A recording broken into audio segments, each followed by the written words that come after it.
Well, the big idea is that this world is changing. And the dynamic nature of our marketplace is forcing us to look at ourselves as an industry. And there's two particular levers that we have to pull if we want to build our capability to lead large systems transformation in this dynamic 21st century marketplace. The first is we've got to develop ourselves and our leaders from the inside out. We've got to evolve the way we see the world. We have to evolve our thinking. We've got to broaden and make wider and more inclusive our perspectives so that we can handle the challenges that we face. Because with a small myopic view relative to the large complex challenge we do face, things just look like chaos. But as we shift and broaden our mindset, we can begin to see the solutions that lie within that chaos. And what our suggestion is it starts with our leaders and it includes us. So that's the big idea. If we can change the way we see, we can change the way change is done, and then we can deliver what we call breakthrough results in these complex environments. The U.S. military coined a phrase called VUCA. Anyone heard of this? VUCA? Yeah. It's an acronym, stands for volatile, uncertain, chaotic, and ambiguous. So our world is becoming increasingly VUCA. Does that make sense to you, that we're trending towards more of each of those four features? Right. And so we're proposing that by waking up to our interiors and doing the interior work, and by using a comprehensive integrated guidance system, is the way that we can best navigate a VUCA environment as it's being expressed in the world geopolitically, but in a smaller way in our organizations that we're working within. So let's just look at, what do we mean by vertical development? What does it mean to actually grow up? Well, let's contrast the two types of leader development. On the horizontal side, you've got broadening your skills. You've got adding new methodology and new knowledge at a current level of consciousness. Vertically, what that means is that we need a new paradigm. Now, that's a trite phrase, but what it actually means is a fundamental new way of hardwiring ourselves at a level of consciousness, individually, in relationship, in our teams, such that we can surf this VUCA environment. I think you want to add to this? So the vast majority of today's change practitioner development and executive development is horizontal development. We're not shifting our mindset or seeing the world differently. We're just adding tools, methods, knowledge, techniques, etc. And so our toolbox gets bigger and bigger. And we get more and more approaches, but still at the current paradigm. In other words, we're seeing the world in the same way. We're just finding new methods to try to attack the problems. And that's beautiful, and that should continue, and will be a foundation of change practitioner and executive development forever. But when the world around us changes and requires us to see through different eyes to create solutions, we have to change the paradigm. And the tools may or may not come with us. They may get outdated as we see the world with new lenses. But it's the vertical move that enables us to see the complexity with greater understanding. And so that's what we want to talk about. What is the vertical move?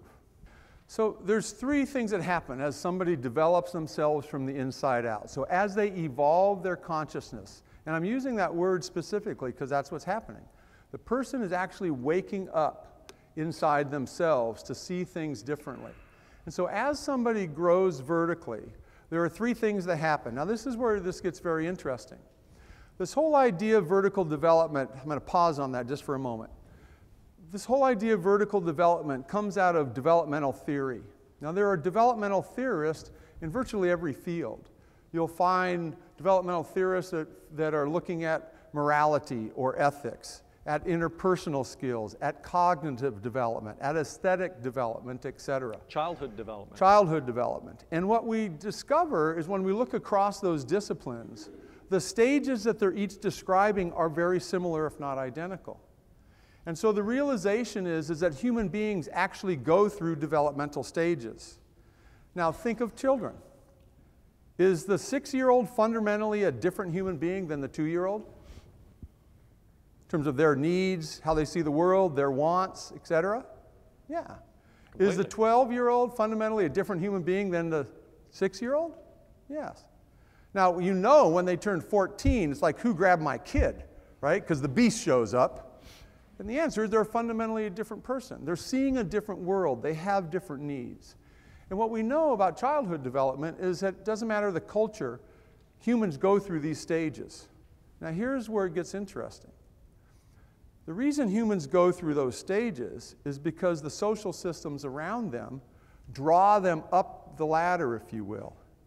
If you go back a number of centuries and then go back further, the stage of development of humanity back there when we were hunter-gatherers was rather low compared to today.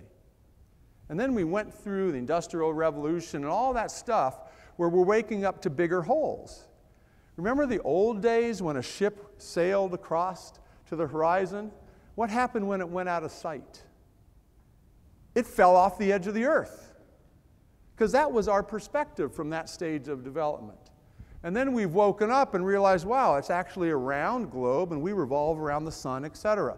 So we've increased our paradigm, and that's what's happening vertically. So what happens is, as people grow vertically, 3 things. First is they see larger and larger systems. So they see across space with greater horizons. Now, why is that important? Well, because it allows me to see interdependencies I couldn't see before. When I can see bigger holes, I can see how the parts fit in the whole. So now I have complex situations like stakeholder groups and union needs, but hey, the business needs to reduce costs, yeah, but we've got to invest in the workforce, and yeah, but we got more regulation, we got to do more with less, hey, we got a technology implementation that needs to land, that's going to empower people, yeah, but the people are no longer really trusting of us, you know, all those dynamics. From a low stage, I can't see the solution. But as I can get a bigger perspective, I can see how those things begin to fit together. So that's the first thing. See across space, we call that systems thinking. The second thing that happens as somebody grows vertically is we see in longer horizons. Now the 2-year-old wants the candy when? The 6-year-old can wait until after what? Dinner. The 14-year-old starts to realize that if I eat too much of it, something happens to my hips. Right? The 18-year-old, you get where I'm going? So they can think in different horizons. Now think of managers you work with. You work with people that have a mindset that if I can see the 30-day plan, I'm good. But you ask them to envision 3 years out, they're lost. That's a vertical development issue. So the point about vertical development from a time standpoint is we can begin to see longer and longer horizons. How long does a developmental change last? How long will it take? Maybe a couple months. Transformational change, are we measuring in months or years? Years. The more complex the change, the longer the horizon. So we've got to increase our time frame and our space frame. Systems thinking, process thinking. The third way is as people grow vertically, they get more and more in touch with the depth of who they are as a human being. Lower stages focus only on what people do. Next stage is up, we'll start to focus on how people feel. Next stage is up, we'll start to focus on how people think. Next stage is up, we'll start to focus on the core beliefs the human has. So the deeper thinking, the unconscious parts. That's a vertical move. So as I grow vertically, I'm growing vertically because I'm peeling back the layers of myself and getting more and more in touch with the core of my being. Right? So those 3 things are fundamental in this high VUCA world. That's our proposition. So what are the specific ways in which we as adults grow? And this is the link to what Dean was saying. It's easy enough for us to see very distinctly growth layers in children, in our children, in anyone's child. But what about as adults? For a long time, the prevailing notion was you hit voting age or drinking age, and sometimes those coincide, and you're done, right? And get out there, get a job, and get kids and contribute to society. But there's all kinds of layers of development that are accessible to us as adults. And so what are those, and how do we describe those? So this is some interesting research before we jump into what Andrew is just suggesting. And what we're going to do, what Andrew is just suggesting, is walk you through the stages of development. But here's some interesting research that came out of some research that Bill Torbert did, one of the gurus in this field. And this research was published in the Harvard Business Review. And basically, what this is showing, this graph is showing, is that 85% of people on planet Earth are at a certain stage here, what he would call stages 1 through 4. And that at stages 5, it starts to thin out. You know, there's only about 10%, stage 6, 4%, 1%, like that. Now, what we're going to identify here as we go through these stages is where you need to be to consistently be able to lead transformation. And Bill's research reveals this, and our research at Being First for the last 40 years validates this. So this gets very interesting, is what are the stages and where does a leader and that leader's consultant need to be able to consistently see the solution in the design of successful transformation. Now, one of the things that Robert Keegan at Harvard talks about, using the same set of developmental lenses, is that the vast majority of leaders are in over their heads, and that's his phrase. What he's saying is the stage of development of the leader is outstripped by the complexity of the environment that they're trying to lead in. So the solutions are bigger than their cognitive ability to process the information and the variables and the dynamic natures of the situation, so they can't see the solution to the challenges. This is scary. If you think, I mean, think about this, 85% of our leaders being in over our heads. Now, maybe that also might mean that 85% of us are being stretched as well by the challenges we're facing. So let's walk through the stages, and then we can make more sense of the data once we understand the stages. Those of you who are really interested in this kind of research, just in the last year, there's been a number of studies that have come out. We've not quoted them here, but one of them, in just 10 days ago in Forbes magazine, correlated level of awareness with financial results organizationally. And the higher the level of awareness, self-awareness, the higher the ability to generate breakthrough financial results for an organization. Likewise, there's been a study that's come out, I think about 10 months ago, that shows that the success of an organization is more linked to a CEO's level of development than any other single factor.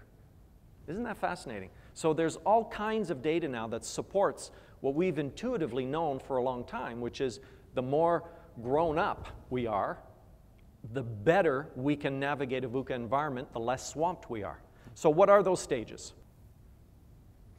And one of the things I just want to make sure that we highlight is the names that we're using here come from Bill Torbert's research. The reason we're using Bill's is because Bill is the most organizational in his focus of all the developmental theorists. So we could use any of their language to describe the stages because they're basically all saying similar things. We're using Bill's for that reason. The other thing that we just want to make known here is that when we talk about stages, people are not just locked into that stage. You know, we have different parts of our personality that can be at higher and lower stages. We're talking about the center of gravity of the consciousness of that person, how they see the world. So, for example, on an interpersonal level, a person could be at a much higher stage than maybe they are at a cognitive level, or vice versa. But we're talking about the center of gravity just so that you can understand the nuances between the stages. So this orientation of the diplomat is really focused on control. They want order. They want things to be linear. They want things to be inside the box. And so this, because outside the box freaks them out, right? That's where they're getting out of control. So there's an unconscious driver to maintain control here. And in that, there's also on the human level, there can be kind of a passive-aggressive orientation where I smile in the meeting and I go, yeah, sure, yeah, I'll go right. And then I walk out and what do? Go left. Anybody notice that in any meetings? Yeah? You see that at the executive level all the time, don't you? And so that's just a stage, because the orientation isn't about full-on alignment to the system, because they're not seeing the system, they're seeing their silo. So the social pressure is to nod your head, yes, I'll go right, but when they go out the door, they're focused on their silo, and they think their silo's got to go left. And by God, they're the king of their own domain, so they're going left. That's the diplomat. Yeah. You get a sense of this stage? Okay. Yeah? You guys have any leaders that you deal with that are at this stage? Raise your hand if you do. I'm really curious. I'm sorry for you. It's a challenge, isn't it? It's a challenge. Okay, expert. What happens here is when you go to the expert, they've broadened their horizon a bit. So what happens at each stage is that there's value at each stage. There's nothing wrong, but then that value reaches its limit. And we've got to kind of transcend the limitation of the stage. So what happens in the diplomat is the order and the sequence and the tightness of it all is useful in certain contexts. But then what happens when the environment is more dynamic? Well, we need a wider view. And what is the limitation to the diplomat? What does not happen at the diplomat very readily? Yeah, change, for sure, and self-expression. Because in the diplomat, you're just following the rules. You're not really engaged in your own creativity. So what happens is the expert is breaking out of those constraints. And at the expert level, the orientation is about being right. The self-identity at the diplomat level is the rule book. The self-identity at the expert level is what the profession says is right. So they're orienting to getting the right answer. There's a kind of a power and control manifestation that happens around that. I'm smarter than you. And the orientation is at the level of the diplomat, at the level of the expert, is very much people in my trade. I trust other accountants because I'm an accountant, right? I'm an IT person, and you're a change person? What do you know, right? And so the expert does not rely on outside perspectives. The expert relies only on somebody else's perspective that they see as an expert in their domain of thinking.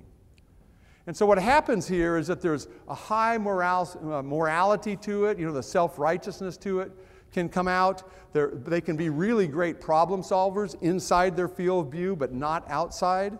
But inside their domain, they can be really sharp. They can get stuff done inside, but as soon as there needs to be multidisciplinary engagement, boom, they're lost. Because what happens is when you put an accountant who's an expert, and a lawyer who's an expert, and an engineer who's an expert, all they do is bicker. Because there's no listening. Because why would I listen to you? Because you're not an accountant, and I'm the expert accountant. And you're a lawyer, so what do you know? Challenge there. So let's look at the next level. The next level is the achiever. All right, so we've moved from I got to stay in control so that I don't stray, so that I don't make a mistake, into I know some things and I'm special and listen to me and I know what I'm talking about, into yeah, but what are we getting done? And how do we get things done? And so we're going to have to include people, and we're going to have to canvas for opinions and perspectives. Not too much, but some. We're going to value a team because we can't do this on our own. We tried. We bickered long enough between us experts, and we didn't get very far. We're somewhat skeptical, but we follow scientific rigor. So we believe in a tried and true process that we are going to stand in. And we're going to make relationships matter because if we value team, then we need to develop connections. So we're doing lots of networking as achievers. So remember, there's three things happening as we're growing vertically. There's increase in spatial recognition, right? We're looking at bigger holes, longer time frames, deeper to the inside. This is the first stage that comes online where there's actually some significant self-reflection, where the person is willing to walk away and go, wow, how did I contribute to that breakdown? This is the first stage where somebody might actually say, bless you, might actually say, what's the feedback I need? Or actually come and say, hey, can you give me some feedback? And what's really beautiful about this stage from the expert stage is this person is willing and understands that the complexity they're facing needs more perspectives. So they'll form teams of different types of talent. They'll even put people on teams that have nothing to do with the content of the project. They just want the outsider's view, right? So they're smart about that because they've failed so many times being the expert, thinking they had the right answer, and then doing the faceplant with the wrong answer because they didn't look wide enough. So now they're relying on others for a bigger perspective. So the change practitioner at this level, what are they focused on? What are they doing differently? What are they attending to? Leveraging relationships. Yep, big time. Outcomes. Yep. Absolutely. Definitely.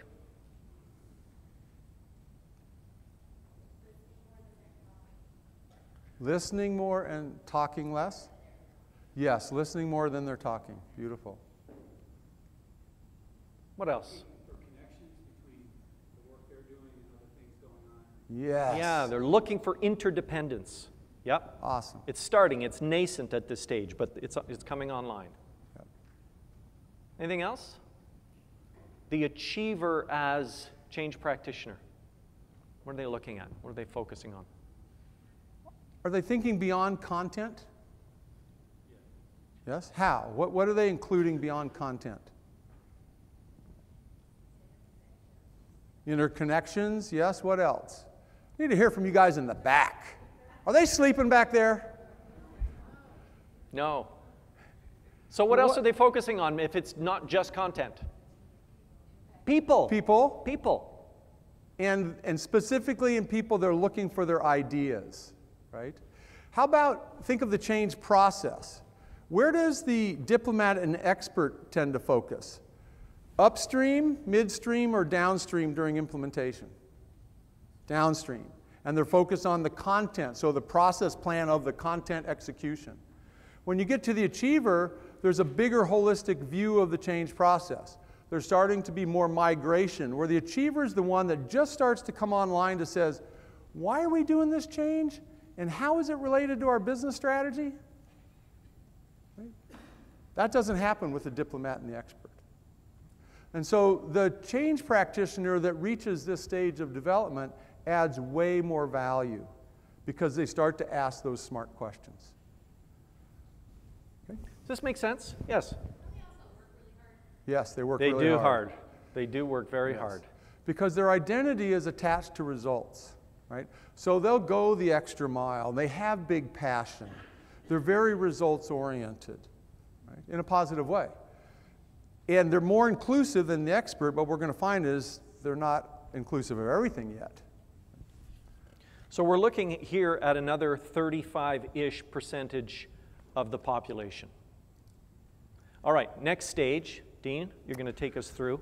Okay, so the individualist is the next stage. And this is the first breakthrough in development that is of real significance for us.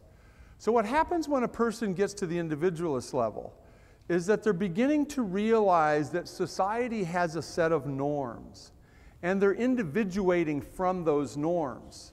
In other words, if you add up the math, about 10%, about 40%, about 35%, about 85% of the human population are what we would call at conventional levels of thinking. They think like everybody else thinks. They think congruently with what the rules and values that society says they should think. And they're just in the swim, in the water of society's worldview. And then you have the individualist that has been reflecting a little bit as an achiever, and they're popping out and saying, wow, I don't actually agree with going to law school like my dad and mom said I should. I want to play the guitar for a living. Right? That's the individualist. Or the hippie movement back when. All individualist, right? They're popping out of society's norms.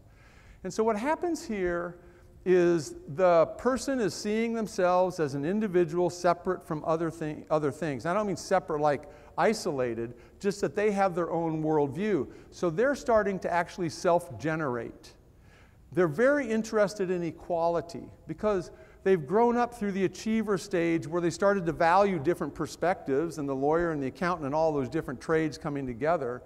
But now at this level, they're putting that primary. So at the individualist level, it's all about we're all equal.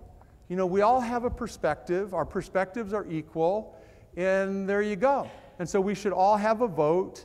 And there's a downside to this. There's a beauty of that kind of collaboration and inclusion. But man, things can slow down. Long meetings. Let's have a meeting to talk this over. Oh, but there's only 30 of us in the room. Let's get the other 85 in the department in and let's talk it over. Because we haven't heard from everyone and we're all equal. Yeah, and we all get the same value. And so what happens here is the dark side of this stage. And companies like Google are wrestling with this stage, right? They're progressive and they've gotten out of the achiever mode. You know, they're still doing heavy achievement, but they're reaching out into this individualist thing. And what happens in Whole Foods is kind of going through this same kind of stretch. And so what happens here is that we forget that hierarchy has a place. And you're smarter than me in this level of expertise, so I'm giving you my vote. Or in the meeting, you say your perspective, I'll just listen. You know, that kind of goes away and we go for equality. So this stage is often called pluralistic, meaning everybody's the same. And so there's some strength to it around collaboration and getting people's perspectives and more listening, but there's a downside in terms of production. The individualist is the first stage where they start to get a level of holism in their thinking that they'll think about the whole system. Right? The achiever is still oriented to the system as it's relating to the result it's striving for. The individualist is saying, well, what about the whole system? And they'll even go outside the system that includes suppliers, vendors, customers, board, communities, etc. And so there's a level of attention at that level. How many of you know people that are individualists in your organization that you're working with? Can you spot them now? Okay, great. Awesome. 10% of the population. 10%. All right, last stage. We've got 2 on the slide deck, but we're only going to do strategist here because we do want to talk, have a few minutes to talk about, well, how do you move up the ladder? And so the strategist here really is moving beyond the limitations of the individualist who sees everything as equal. Hierarchy comes back online, but in a way that respects wholes. And so you get terms like holarchy here as the strategist. Seeing whole systems, whole interdependencies, being able to flex and flow with what's required. Being able to stand back, assess, and ask for multiple perspectives to get a larger, holistic view of what's possible. Right? So the strategist really has a bigger frame of reference, longer time horizon, is looking at impacts down the road through multiple years, maybe multiple generations of impact. So you get, for instance, you get some organizations, when the research first started coming out on this, you get organizations in Japan that were looking at 100-year impacts of their decisions. Well, clearly, those who cared about that were at least strategists. And this is less than 5% of the whole population. Now, what do you imagine, having said all of this, what do you imagine is the level of development required in order to successfully undertake transformational change of a whole organization in a VUCA environment? What do you imagine? Would you unleash an expert? So, 2 minutes at your tables. Come up with a vote. Where do you think it is? What's the minimal requirement to consistently lead transformation successfully? You got 2 minutes. Boom, go. All right. Okay, let's come back together here, if we could. What did you come up with at your table?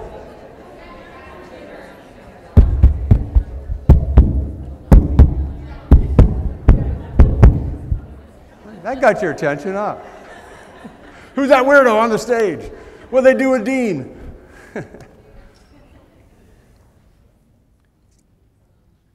Did you come to any conclusions? Minimum. What's the minimum? Achiever? Minimum achiever. Okay? Yeah. Transformational change. Let's define the change. Transformational change.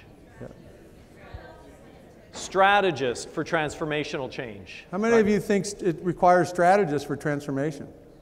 You're correct. Yeah, exactly. And so what are we going to do? Because we've got 5% or less of the population at strategist level.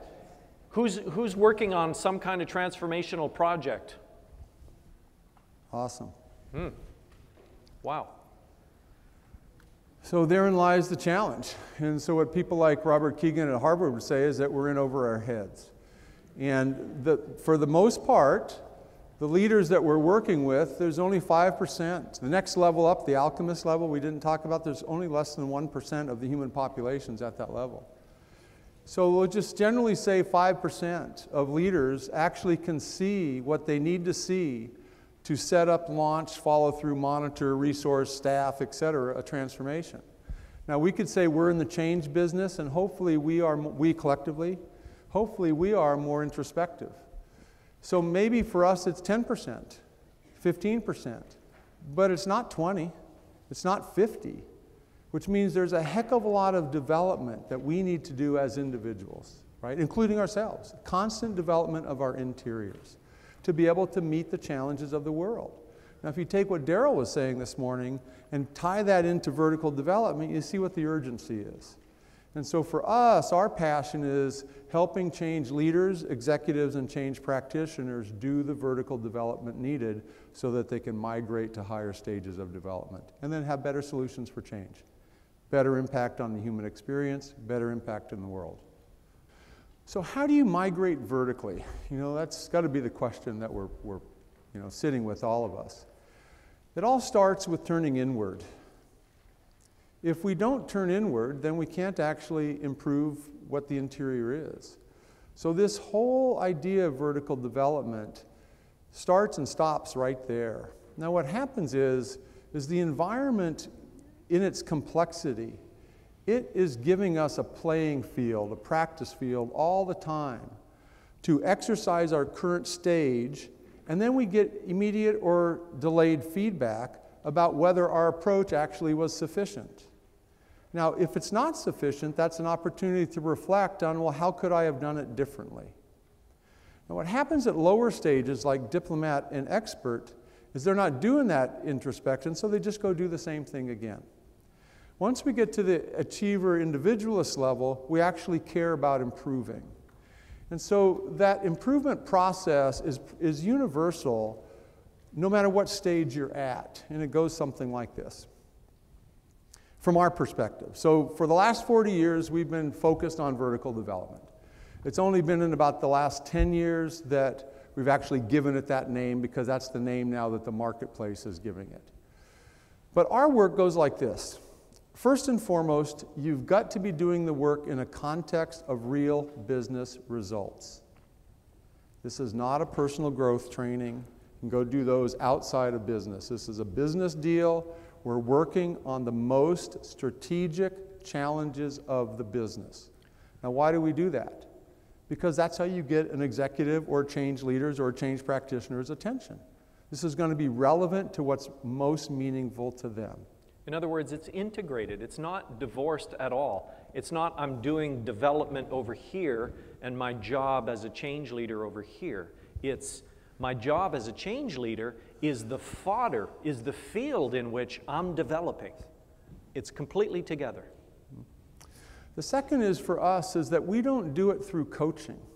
So it's not one-on-one, although we do lots of one-on-one coaching.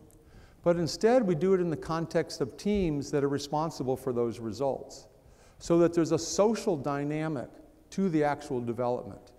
So for example, let's just pretend we're working with a senior executive team. That senior executive team has a business strategy they're responsible for executing. They've got the biggest challenges that they're facing. They've identified those and everything's being applied to that. Then what we do is we work with the individual to say, what is the personal breakthrough that you need to have within yourself? Now pause right there. Breakthrough. What do I mean by that? Radical shift of mindset, radical shift of self-identity, radical shift of change of emotional pattern, radical shift of behavior. So what is that fundamental, deep, essential breakthrough that if you made it, you would contribute more to this team and that result? And then if you have all 12 of those people working on that individual work, then the next level is, what's the breakthrough in each of your relationships in the team that's going to free up your creativity, your communication, your mutual support, all of that? And then the same question at the level of team. And then we collect data, because we'll work with that team for probably a year or more. And then got pre and post data, and we actually assess their level of development through an assessment that's called the lectical assessment that comes out of Harvard. And we can track how much they're actually growing vertically. And they'll get that data. And so then what happens is they're working at the level of individual in the context of their relationships and team for the purpose of the organizational breakthrough of results. And then we begin to peel back their self-awareness of first their behaviors, and then what's deeper than that? What's deeper than their behavioral patterns? Beliefs. Yeah, emotions and then beliefs, right? And so we're just working with them to get understanding of fundamentally what's the deep unconscious mindsets that give rise to the negative or self-limiting emotional patterns, ways of seeing, so mindsets, and then ultimately behaviors. And they're doing all of that in a self-disclosing, active listening way in partnership with their peers. And this is mind-blowing.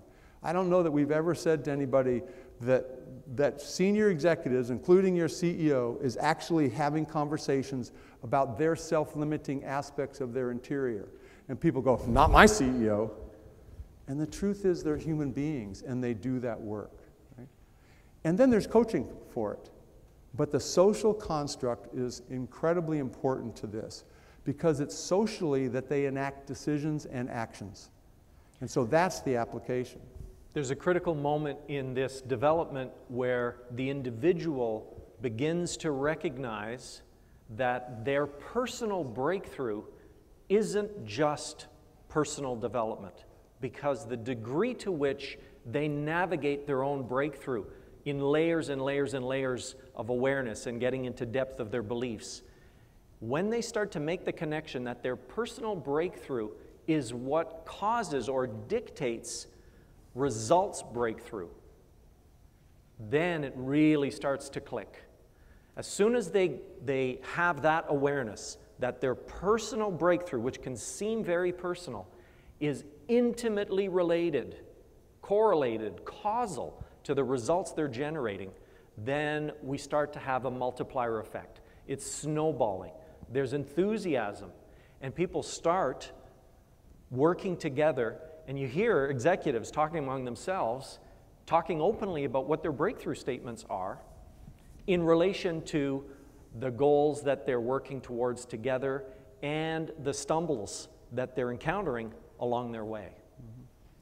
So I guess to close, to put this in perspective for us at Being First is, many of you know of our work around change methodology and the 9-phase Change Leaders Roadmap. And that's always a part of a large system transformation. But what is also a central part of it is doing the vertical development work with the executive, always with the C-suite. Sometimes that gets cascaded down to the top 50 or 200 executives. There's been organizations that have cascaded it down to the top 1,500 leaders, right? So that's always a part. And then the other part is the deep dive with the change practitioners. So who are the super user change management practitioners that we would then call change leadership or conscious change leader practitioners that are also doing that same vertical development? So there can be a link between the methodology, the executives that are setting projects up for success, and the people that are supporting those project teams to deliver success, so that they can begin to have conversation about where their edges are. Because the whole key to vertical development is, if you want to get on board, you're stalking your personal edge. So what is what you see, and what's the edge of what you don't yet see? So with that, we want to leave you with this thought. What is your personal edge? What's your breakthrough? What's the breakthrough for you that if you made it, it would unleash more of your contribution to your organization? Who do you need to become in order to successfully implement transformational change in a VUCA environment? What size of space do you play in well, but when you get out here, it gets a little fuzzy? How long is your time frame when you think of things? How far upstream in the change process are you trying to influence? How deep into the human do you go when you're doing communications or engagement? Is it the level of hands and action? Is it the level of behavior? Are you addressing emotions? Are you addressing mindset? So if you can just frame where you are, that will begin to share with you, give you a little indication of what stage you might be at, and then what's the next level of seeing? That's what we'd love you to ponder.